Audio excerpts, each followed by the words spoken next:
کا وزیر ہوں اور میرا بھائی گاڑی سرکاری گاڑی میں بیٹھ جائے تو میں اپنے بھائی کو اتار دوں گا.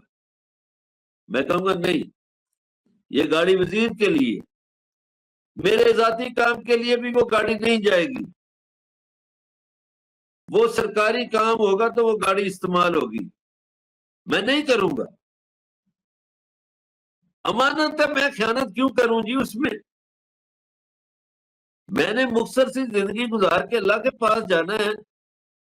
میں کیوں جوتے کھاؤں وہاں کہ مجھے حکومت پاکستان نے وزیر بنایا اور میری یہ ذمہ داریاں تھیں اور میں نے خیانت کی اور میری سرکاری گاڑی میرا بھائی استعمال کرتا رہا یا میں نے سرکاری گاڑی کو اپنے پرائیویٹ کاموں کے لیے استعمال کیا. میں نہیں کروں گا، میں چھوڑ دوں گا.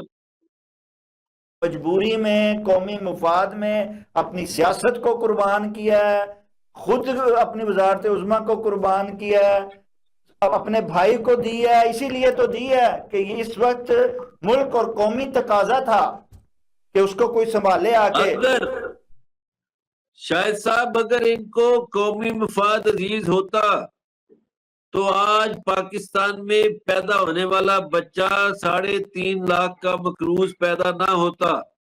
اگر یہ قومی مفاد کا سوچتے تو پاکستان پہ قرض نہ چڑھتا. اگر یہ قومی مفاد کا سوچتے تو پاکستان کا کسان تباہ نہ ہوتا. اگر یہ قومی مفاد کا سوچتے تو ادارے تباہ نہ ہوتے. اگر یہ قومی مفاد کا سوچتے تو فیکٹریاں بند نہ ہوتی. اگر یہ قومی مفاد کا سوچتے تو پاکستان میں اس وقت انرجی اتنی مہنگی نہ ہوتی.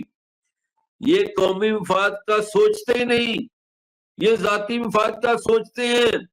پاکستان کا سب سے بڑا مسئلہ یہ ہے کہ یہاں جو لوگ اقتدار پہ آتے ہیں وہ قومی مفاد کا نہیں سوچتے، وہ ذاتی مفاد کا سوچتے ہیں.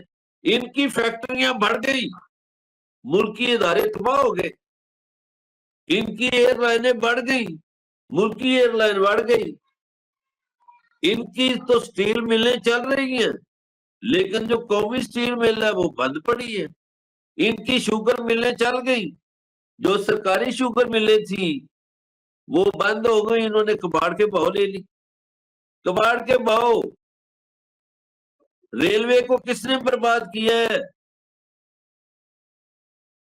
یہ ٹھیکیداری جو نظام ہے ان کا.